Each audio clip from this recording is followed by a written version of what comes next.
Mais uma semana que, pela graça de Deus, nos é concedida, mais um momento de podermos estar um pouco juntos, para juntos podermos abrir a Palavra de Deus e nela continuar a encontrar as palavras, a orientação necessária que precisamos para os nossos desafios, para as nossas famílias, para os nossos relacionamentos. É bom estar uma semana mais convosco, agradecemos as palavras amigas que chegam até nós, as bênçãos que Deus nos tem concedido através deste ministério, que eu e o meu marido, Paulo, seja bem-vindo mais uma vez, temos a oportunidade e o privilégio de poder estar aqui ao longo destas semanas. Acabamos sempre por confidenciar que, oxalá que mais do que uma pregação e uma orientação para os outros, isto possa ser aplicado também na nossa vida e no nosso casamento e na nossa própria família. Saudamos cada um de vós. Se é a primeira vez que está connosco, seja bem-vindo, seja bem-vinda. Se quiser entrar em contacto connosco, fazer alguma pergunta ou algum pedido, disponha, nós estamos aqui para servir e porque habitualmente nós oramos ao Senhor porque precisamos dele para perceber a palavra, para perceber a sua orientação. Vamos neste momento então fechar os nossos olhos, inclinar o nosso rosto e vamos orar. Querido Deus e nosso amado Pai, te agradecemos, Senhor, por tudo quanto tens feito por nós e te agradecemos porque, seja qual for o desafio, a dificuldade, porque passemos as angústias que vivamos, na Tua Palavra, Senhor, nós encontramos o refúgio, Senhor. Amém. Tu não nos deixaste sós, deixaste este manual maravilhoso que é a Tua Palavra para nos orientar e pedimos-te, Senhor, que o Teu Espírito nos assista, que nesta hora a mim e ao meu marido nos inspires, que toques os corações também de todos aqueles que sintonizaram nesta hora, através da rádio ou da televisão, este momento e que a todos nós ensines e nos ajudes pela Tua graça a aplicarmos os Teus ensinamentos. Amém. Te pedimos tudo isto e agradecemos em nome de Jesus. Amém. Amém. Semana passada já havíamos falado sobre momentos de perdas que trazem dificuldades à nossa caminhada e aos nossos relacionamentos, trazem desafios. E esta semana falamos sobre os pequenos tempos de tribulação, que às vezes, se aprofundarmos bastante um ou outro assunto, passam a não ser assim tão pequenos, podem causar grandes complicações, grandes desafios nas famílias. E um dos maiores desafios que normalmente quando fazemos aconselhamento a casais ou formação para casais é a questão de como saber gerir ou como saber resolver os conflitos, porque inevitavelmente por maravilhoso e extraordinário que possa ser o casamento, todo ele tem um ou noutro momento um momento de discórdia, um momento de conflito, um momento em que os dois não estando de acordo, ou a própria família em si não estando de acordo, sente uma certa tensão e um certo conflito. E achei muito interessante que na lição de domingo fazia esta pergunta: quais os princípios bíblicos que nós poderemos encontrar? E foi falar sobre Mateus 7 e no Provérbios 19, para evitarmos, ou seja, para ajudar-nos a resolver esses conflitos. E um deles que fala em Mateus é: tira primeiro a trave que está no teu próprio olho e só depois vai falar portanto, do argueiro que no fundo está no olho do outro. Isto no fundo o que é que quer dizer para nos ajudar exatamente a resolver os conflitos? Olha, Milu, eu não quero estar com muitos rodeios, eu vou direto ao assunto, porque não há aqui mesmo volta a dar. A razão principal, e não há outra, isto custa muito a admitir, o problema é esse, custa muito a admitir a cada um de nós. Mas o problema principal que faz com que haja conflitos, quer num casal, quer no nosso relacionamento com outras pessoas, é o nosso eu. Exato. É o nosso eu. Portanto, enquanto o nosso eu não está totalmente subjugado ao Senhor, nós vamos encontrar conflitos. E alguns poderão dizer: mas às vezes há conflitos que não dependem de nós. É verdade, há pessoas às vezes que são outras pessoas, terceiros que podem envolver. Mas a forma como nós respondemos às acusações, aos escândalos, as reações que temos. As reações que temos vai depender em grande parte se o nosso eu está subjugado ao Senhor ou não está. Porque, reparem, quando nós olhamos, e Ellen White, por exemplo, nos aconselha a nós meditarmos na vida de Jesus, e especialmente nas cenas finais do seu ministério, não é? Quando Jesus foi vituperado, foi maltratado, foi esbofeteado, bateram-lhe, chicotearam-no, cuspiram-lhe, chamaram-lhe nomes. Qual foi a reação de Jesus? Isso é algo que às vezes me faz pensar de uma forma. E para mim é uma medida que mostra que eu ainda tenho um grande percurso a caminhar. Porque se nós verdadeiramente tivermos o nosso eu escondido no Senhor, pois bem, nós teremos capacidade e teremos estofo, digamos assim, é uma palavra que normalmente usamos, para aguentar mesmo quando nos ofendam, mesmo quando fazem coisas que nos magoam, que nos possam ofender. Portanto, o principal objetivo de cada um de nós deve ser mesmo ter uma relação muito forte e muito firme com o Senhor, em que nós nos entregamos totalmente a Ele e dizemos: Senhor, por favor, transforma o meu coração. E sobretudo quando surgem estes momentos de tribulação, de conflito, mais do que nunca nós devemos refugiar-nos no Senhor. Exato. Quando há um problema, quando há uma dificuldade, separar-nos, irmos num cantinho à parte, nos colocarmos de joelhos e derramarmos o nosso coração diante do Senhor. E muitas vezes acontece, e quantas vezes já não me aconteceu, que enquanto estou nesses momentos de comunhão com o Senhor, começo a ver, em vez de ver o teu problema, começo a ver o meu. Exato. Não é? E é isso que nós temos que fazer. E fazer isso não é uma vez nem duas, é perseverantemente. É verdade que não estamos aqui a dizer que não devamos dizer, se é necessário dizer o que seja necessário dizer, deixar de se dizer, isto vamos dizer juntos, mas no sentido de não fugir à verdade ou de não fugir à questão que tem que ser resolvida. No entanto, o problema é quando, porque há um conflito e as emoções começam a elevar-se e o temperamento já começa a ficar descontrolado, o tom de voz começa a ser diferente. Isso é sinal que devemos parar. Já não estamos sob o poder de Deus. E em vez de irmos resolver a questão, nós aumentamos ainda mais o conflito. E muitas vezes, e isto acontece muito entre casais, quantos deles, olhando para trás, acabam por dizer que até nem sabem como é que começou aquela discussão. E às vezes é por coisas tão triviais e tão simples que nem havia necessidade de se ir tão longe e tão além, mas fomos-lo exatamente porque tu disseste, porque quisemos mais ao nosso eu, o nosso próprio orgulho, a nossa própria vontade, e não tivemos exatamente essa disciplina de nos refugiarmos no Senhor e Sabes, o Senhor Milo, tomar conta de nós. No fundo, o casamento... Eu creio que cada vez mais há pessoas que olham para o casamento como algo idílico. Bom, realmente o casamento pode ser algo maravilhoso, mas nunca nos esqueçamos que nós estamos numa caminhada, estamos numa aprendizagem, estamos no processo de santificação, aqueles que já aceitaram Jesus como seu Salvador. E, portanto, nesse processo de santificação, o casamento é um meio extraordinário que Deus coloca diante de nós para que essas fraquezas de caráter, ou seja, o nosso caráter seja polido. Limado. No confronto uns com os outros, muitas vezes nós podemos ser limados. E aqueles que nos estão a ouvir registrem este pensamento, que é o seguinte: portanto, não desanimem quando às vezes viverem estes conflitos, pensem sempre naquilo que de positivo pode sair daí. E o que sai de positivo, normalmente, é nós ficarmos um bocadinho mais limados, mais polidos. Dói, magoa, mas muitas vezes nós temos que passar por esses processos dolorosos para ficarmos mais limados no nosso caráter. E um dos ingredientes fundamentais para superarmos exatamente estes momentos de conflito era aquilo que vinha a referir na lição de segunda-feira, que é o dom do perdão.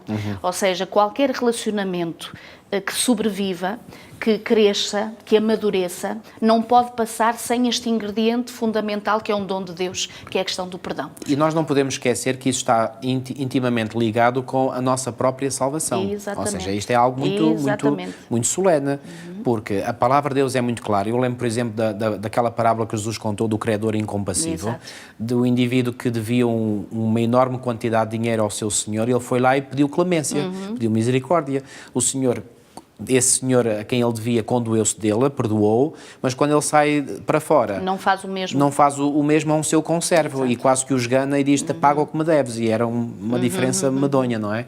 Portanto, nós temos de ter a plena consciência que, se nós queremos que a misericórdia e a graça do Senhor repousem sobre nós, e temos que crer, porque se não recebemos a graça do Senhor, estamos perdidos, porque é pela graça que sois salvos, diz a palavra de Deus claramente, pela graça sois salvos mediante a fé, e isto não vem de vós, é dom de Deus. Portanto, temos de ter plena consciência que a salvação é um dom gratuito de Deus a cada um de nós, que é o seu perdão que Ele nos dá. Não porque nós o mereçamos, mas apesar de não merecermos. Exatamente. Então, com este pensamento em mente, nós devemos pensar, se eu quero que a graça de Deus se manifeste na minha vida, então eu tenho que manifestar a graça para com o meu semelhante. E entre todos os nossos semelhantes, o nosso cônjuge é a pessoa mais chegada, mais íntima. Exato. Portanto, não importa quais tenham sido as quedas, as falhas do meu cônjuge, não importa, eu tenho que perdoar. E tenho que pedir a Deus que me ajude a mim, portanto, a ver as minhas falhas, como eu dizia, para, com a ajuda dele também, ultrapassar as falhas. Mas uma coisa é certa, Milo, eu cada vez mais estou consciente disso. Quanto mais tempo perdemos a olhar para as faltas do outro, tanto pior, mais difícil fica. Claro. Nós temos é que olhar para nós. E os outros, repare, no fundo, cada um de nós é responsável por si mesmo. E se cada um fizer esse percurso de buscar o Senhor, então ambos estão a crescer à imagem e semelhança de Deus. A palavra de Deus é bem clara ao dizer, cada um de nós dará contas de si mesmo a Deus. Exato. Eu não tenho que dar contas de ti a Deus, eu tenho que dar contas de mim. Da forma, daquilo que eu faço, das escolhas que eu faço, da forma como eu me relaciono contigo, com os nossos queridos filhos, com as pessoas. É de mim é que eu tenho que tomar consciência. Portanto, cada vez mais eu tenho que olhar para mim, fazer uma introspeção, pedir que o Espírito Santo venha cá sondar o meu coração, como Davi pediu, e está mais preocupado comigo do que contigo. Exato. E se cada um fizer isso, nós estamos num bom caminho. Sobretudo no sentido de sabermos que as falhas, os defeitos, as dificuldades que todos temos, Todos e portanto, temos, então. e a questão é, se Deus que é santo, justo e bom e não há pecado em Deus, que Deus é puro, Ele dá esta graça do perdão, quanto mais que somos nós míseros, que tanto tu como eu, que somos pecadores e que temos a nossa natureza corrompida desde o nascimento, devemos dar esse perdão um ao outro, porque realmente é essa a questão. É verdade que alguns podem dizer, mas foi realmente muito difícil, é muito difícil superar uma certa dificuldade e não consigo perdoar. Normalmente, quando eu ouço as pessoas dizerem esta questão, não consigo perdoar, eu digo, muito bem, chegaram lá. Porque realmente nós não conseguimos perdoar. Não conseguimos. O perdão não é um atributo humano. Não. Nós não o temos na nossa essência. Nós, na nossa essência, andamos de costas viradas uns para os outros e magoando-nos mutuamente. Então, o perdão é um dom de Deus. Quando nós dizemos, Senhor, eu não consigo, é como que se o Senhor olhar para nós e diz, finalmente chegaste a essa conclusão. Finalmente percebeste que realmente aquilo que tu tens agora a fazer e que é necessário fazer não depende de ti, porque não tens essa capacidade, mas de aceitares o dom que eu te posso dar agora, que é a questão do perdão. É que se a pessoa acredita que o dom do perdão está nela própria, ao exercer esse dom, isso pode levar a pessoa a cair num orgulho espiritual muito perigoso. Exatamente, uma justiça própria. Exatamente, porque a pessoa, eu sou bom, eu faço isto, eu perdoo. Mas no fundo nem é o verdadeiro perdão. Isso não é verdadeiro perdão. Exatamente, isso é um perdão fictício. Exatamente. Portanto, temos de ter total consciência, cada um de nós é pecador. Às vezes, às vezes, quando as pessoas olham para nós e pensam que nós somos um bom casal, às vezes, se soubesse o que é que lá vai dentro. Ou seja, temos os nossos conflitos, temos as nossas dificuldades. Claro. Bom, graças a Deus não é sempre, não é? Sim, também não estávamos aqui se fosse exatamente. sempre. Pela graça de Deus, pronto, mas tudo o que nós temos de bom no nosso relacionamento, Milu, é sob a graça nós temos de de ter Deus. A plena consciência que é o Senhor que trabalha em cada um de nós, claro, e no nosso lar, e tendo essa consciência, é nunca largar a mão do Senhor, nunca mesmo largar, porque se largamos, então aí estamos perdidos. Exatamente. E largar a mão de Deus também significa muitas das vezes darmos aso às nossas emoções descontroladas, e na lição desta semana falava sobre a questão da ira. Aquele versículo quando o Senhor diz, irai-vos e não pequeis, isto parece um contrassenso, não é? Porque normalmente mas não a questão, é, porque isso que nós pretendemos explicar. Exatamente, e aqui até faz a pergunta qual é a diferença. Há um tipo de ira que não é pecado. Aliás, o próprio texto em si explica isso. Irai-vos e não pequeis. Ou seja, é possível eu irar-me sem pecar. Exato. Temos um exemplo em Jesus. Quando Jesus viu aquele negócio que se fazia no templo, ele revirou aquelas mesas dos cambistas e pegou num chicote e expulsou os vendilhões do templo. Pergunta, ele estaria irado? Bom, certamente que sim. Era uma ira santa? Era, sem dúvida alguma. Portanto, Jesus irou-se, indignou-se, talvez poderíamos usar melhor essa, indignou-se com aquela situação. No entanto, sabemos que Jesus nunca pecou, não é? Exato. Portanto, há lugar para uma certa indignação. E essa indignação tem o seu lugar quando estamos perante uma clara injustiça, não é? Estamos perante uma mentira, estamos perante um maltrato, estamos perante um ato de violência. Exato. Há lugar para a indignação, mas para a ira no sentido de indignação, mas há uma ira que é pecaminosa. E essa ira é pecaminosa quando nós permitimos que essa ira magoe outra pessoa e que ponha em causa a sua integridade física, moral, etc. Aí sim. Porque normalmente, e a distinção vem, e depois na lição de quarta-feira faz essa referência também, uma coisa é alguém se indignar e se irar contra o assunto em causa, não envolvendo a pessoa em causa. O que é que eu quero dizer com isto? Uma coisa é eu dizer, olha marido, eu estou indignada e não posso aceitar de forma alguma isto que fizeste ou isto que disseste, mas uma coisa é eu tratar-te mal, é eu violentar-te, é eu ferir-te em consequência daquilo que eu digo, mas eu tenho razões para. Eu tenho razões para estar indignada sobre uma postura ou uma palavra que foi dita, mas não justifica o meu maltrato e a minha reação errada em relação a ti. Exatamente. E, portanto, eu creio que é esta a distinção que a palavra de Deus nos faz, porque muitas vezes nós não sabemos, é aqui que nós temos o erro, é que envolvemos a pessoa e a causa e o assunto e acabamos por maltratar a pessoa e vai junto com o assunto, e aqui nós erramos. E Milo, eu gostaria agora de referir um aspecto que foi aqui referido na lição de quarta-feira, que é o poder e controlo, que é o seguinte, este é um erro muito, muito comum em nós seres humanos, que é de nós acharmos, mas isto é inato em nós, na nossa natureza pecaminosa, nós acharmos que temos a capacidade e não só a capacidade, temos a autoridade e a legitimidade para mudar o outro. Pois. Nós não temos. Pois não. Nós não temos. E muitas vezes o que é que acontece? Existem estas tensões que depois dão estas tribulações, estes conflitos no seio de um casal, porque há um marido ou mulher Sim. que pensa que pode impor ao outro a sua vontade. Não pode. Não pode. A liberdade é um precioso dom de Deus. E repara, mesmo o bem tu não podes impor. Exato. Mesmo o bem. Exato. Deus, que é um Deus de amor, Claro. de justiça, de tudo. Tem que ser aceito na liberdade. Deus não se na impõe a decisão. Ele próprio Claro. às suas criaturas. E Ele é o nosso Criador, e Ele é o nosso Redentor, Ele tinha toda a legitimidade, entre aspas, para se impor a nós e não se impõe. Então, quem somos nós para nos impormos aos outros? Mas, se eu vejo que tu tens um conceito que eu não concordo, aquilo que eu tenho que fazer, e já muitas vezes me aconteceu, é dizer assim, pronto, é orar por ti e dizer, olha, que Senhor ajuda a minha mulher a compreender, mas muitas vezes eu também digo, olha, mas pode-se dar o caso de que seja eu é que esteja errado e ela esteja certa. E eu estou a fazer a mesma coisa. Exatamente. E aí, o que é que eu estou a pedir a Deus? Ó Senhor, eu penso que estou certo e eu quero que tu vejas como eu vejo. E que se realmente for de Deus, nós os dois veremos exatamente se somos influenciados por Deus. E pela graça de Deus isso já aconteceu muitas vezes. Ora bem. Ou seja, eu às vezes tenho uma convicção e penso que estou certo. Então eu quero que tu aceites essa convicção, percebas como eu percebo, porque eu acho que aquilo está certo, mas tu não consegues perceber. Então, embora tu não consigas perceber, eu não tenho nenhuma legitimidade para te impor aquilo que eu tenho. Aquilo que eu posso e devo fazer é orar para que o Espírito Santo te ilumine e que te ajude a compreender aquilo que Ele já me ajudou a compreender a mim. E pode-se dar o caso, eu devo estar sempre aberto a essa hipótese de que eu penso que esteja certo, mas não estou certo, estou errado. Então aí eu peço a Deus que me dê a convicção a mim.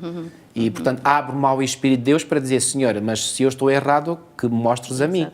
E, portanto, já aconteceu as duas coisas, já aconteceu o Senhor de parte a parte. Ajudar-te a ti, outras vezes o Senhor ajudar-me a mim, mas nunca podemos... Irmãos, isto é solene, isto é sagrado.